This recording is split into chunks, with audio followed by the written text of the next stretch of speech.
How's it going, YouTube? We are back with another Anthem video. The live stream is over and we have a bunch of notes to go through. There was a lot discussed in the stream, what they're fixing, what they're still working on, what they hope to achieve, some community questions were answered.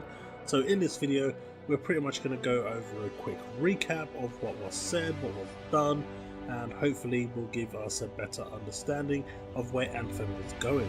So Realfair, a Reddit user, released some live stream notes for us to go through. They're pretty comprehensive, they were pretty much on track with the notes I was taking. There is a few things here that was missed, so I'll fill in the gaps. So let's start with bug fixes for the 12th of March patch. The patch will have fixes for crashes like the PlayStation 4 crash. They claimed that when working with Sony, they claimed that there were no PS4s that were bricked that they know of and that they can be powered back on. Much like what the Sony rep said on Reddit yesterday. So with that said, it seems the people claiming that their PS4s were bricked were in fact incorrect and simply didn't know how to put it back on. Saying that though, it shouldn't have been doing this in the first place, and I'm not condoning or defending BioWare or Sony for the fact that the game is turning off.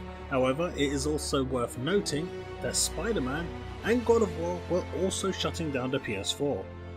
I didn't hear any controversy or any people crying about the fact that this was happening. So it does get you wondering, where were all these people that are crying now about Anthem when Spider-Man and God of War were doing exactly the same thing? It is unacceptable, I am not defending it, but the double standards with the community is pretty high with this one.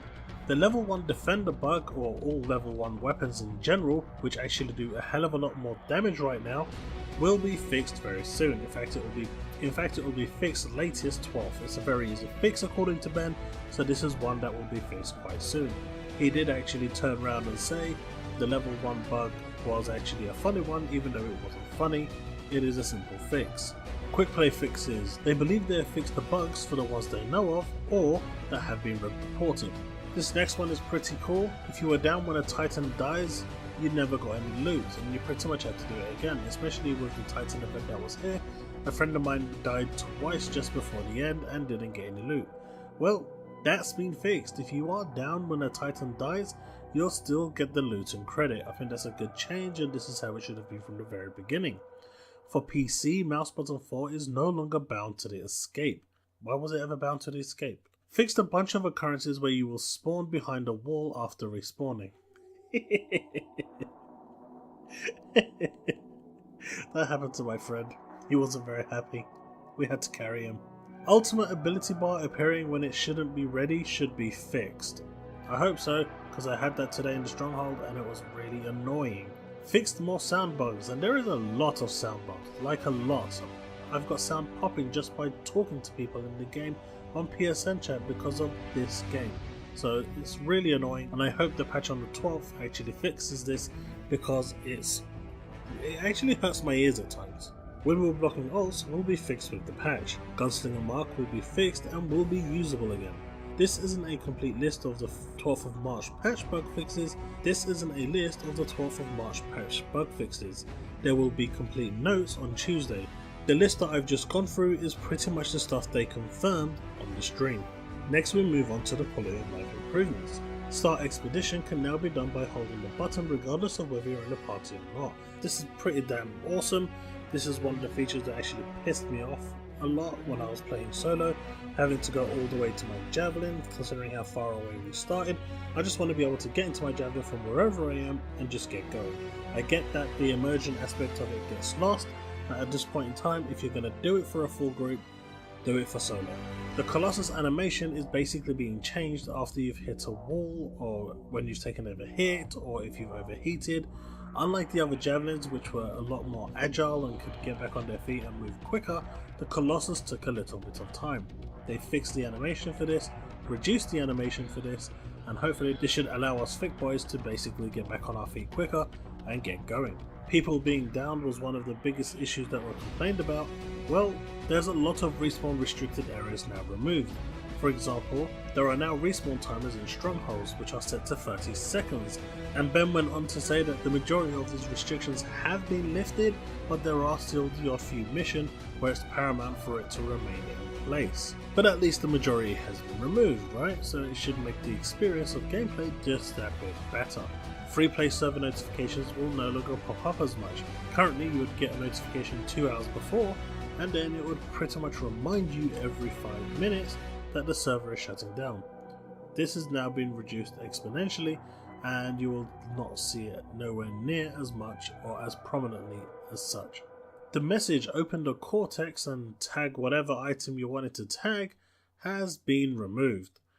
It was one of the most annoying features in the game. No matter whether you turn off tutorials or not, this one thing just kept on appearing so much that you wanted to punch your screen.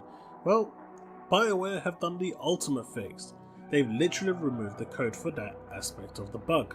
So we will never see this again, thank God. Random stronghold selection has been added back in, however no bonuses as of yet. Next we go to balanced gameplay changes. Melees and ultimates have been adjusted to be better in higher difficulties, and power numbers on gear have been adjusted for damage scaling, so Masterworks numbers will be higher, you're not stronger, but your melee and ultimates will be because of the higher numbers.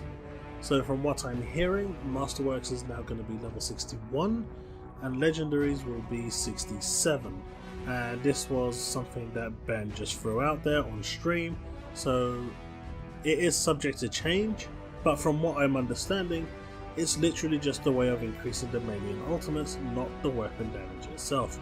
Though it doesn't state anything about weapons, it does clearly say the power numbers on gear, like ordnance launchers and things like this, have been adjusted for damage scaling, so I assume the gear itself will also scale with the level. Wind wall damage absorb has been increased. Because of this increase, they've shortened how long they will remain active, 20 seconds instead of 60, but it absorbs a hell of a lot more damage. You can now prime Titans. No, not right now, from the 12th of March, but yes, Titans are now primable for you to deal even more damage and take them down that bit faster, considering they're very immune and take almost 0 damage at times when they are enclosed and not engulfing. I think this is a great addition.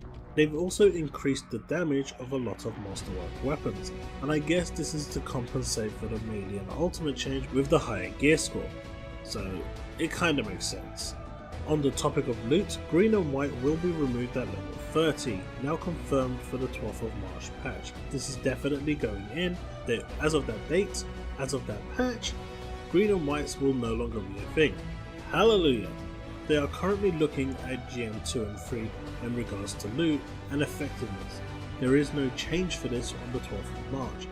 Likely there won't be a change for this after either, they just need time in order to assess everything else and to get a better grasp of what they need to do in order to fix this. So right now, do not do GM2 or 3, it's really not worth it, stick to GM1 is the consensus. I guess they should have really locked it out and left it locked it out. They did at the beginning gate GM2 and 3, maybe this is why, maybe it just simply wasn't ready. The next issues will be outside of the 12th of March content patch, but stuff that will be coming by the end of March, with some luck. Support gear. They want to do more. There is no ETA however. They wanted to see how many people use them, what is missing for certain javelins, and go from there. At the moment they do have a good idea of a lot of these questions, so they are starting to get into a good place in order to deliver this content.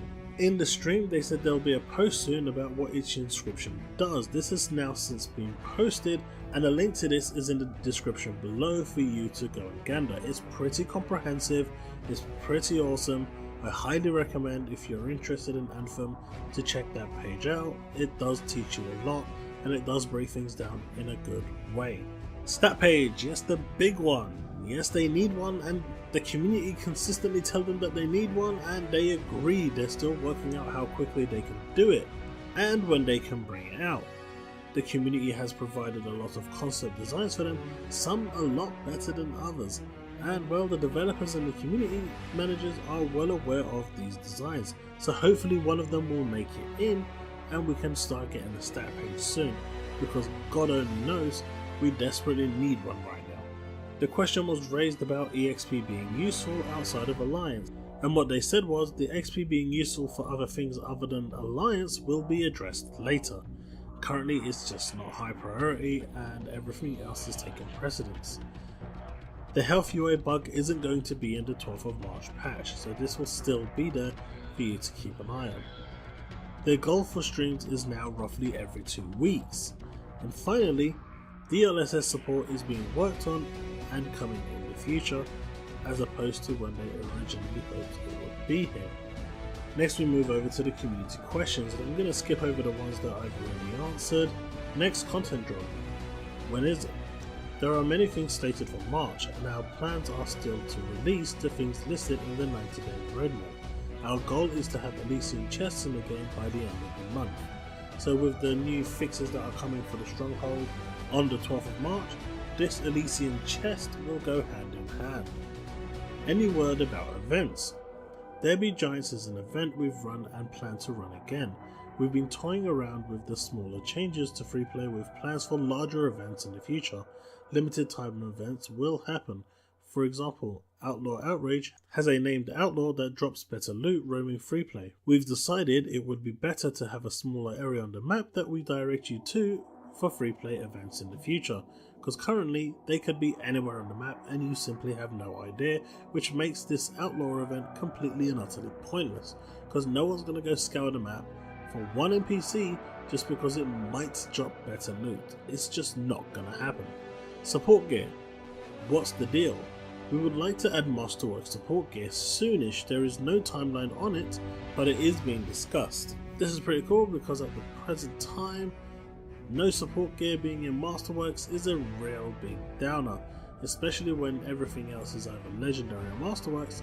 Your support gear is pretty much stuck on purple and it just... the OCD in me kills me. The sound bugs.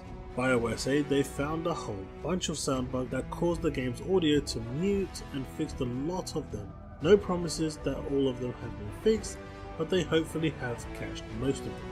A little while ago I was talking about the ultimate buff. Here's a better explanation, as it was in response to a question by the community. One of the things we weren't happy about is how combat abilities don't have scaling. For example, there is no melee ability item, no ultimate ability item, etc. Particularly the Ranger's ultimate and Interceptor's melee, we've improved that scaling. Part of that, we've had to change some of the itemization, so you will see different power levels than you've seen before. Instead of 45 power level, you should now see 61. This doesn't affect your overall build and is strictly for damage scaling. Does that make GM3 easier now? Your melee and ultimate should do more damage. Yaro's dance, which puts Shepard to shame, has been requested as an emote. It's been passed on to the team, so this will definitely at some point appear on the store, which I will be buying without a doubt. And the rest of the questions I covered earlier. They continue to say, we've heard the feedback about the store, we're just trying to figure out what to do about it. We hear the feedback, we just need to work out the new options. We're still very open to making changes to loot drops. It's better in our mind to make a change than watch it, make a change than watch it, and so on. We're hoping removing uncommon and common items from the loot pool will help, as well as reviewing GM2 and 3. Unfortunately, GM2 and 3 changes will not be in this upcoming patch or the one after. So it seems after the 12th patch we're going to be getting another one, which I assume is the end of the month changes. We won't be getting any fixes for GM2 and 3 in that one either. It seems the next changes we get will be based on one after. And well, that's pretty much everything from the stream. I did watch it, that pretty much comprehensively covers everything. If you found this video useful, don't forget to drop a like, subscribe and share. And until the next video, remain legend.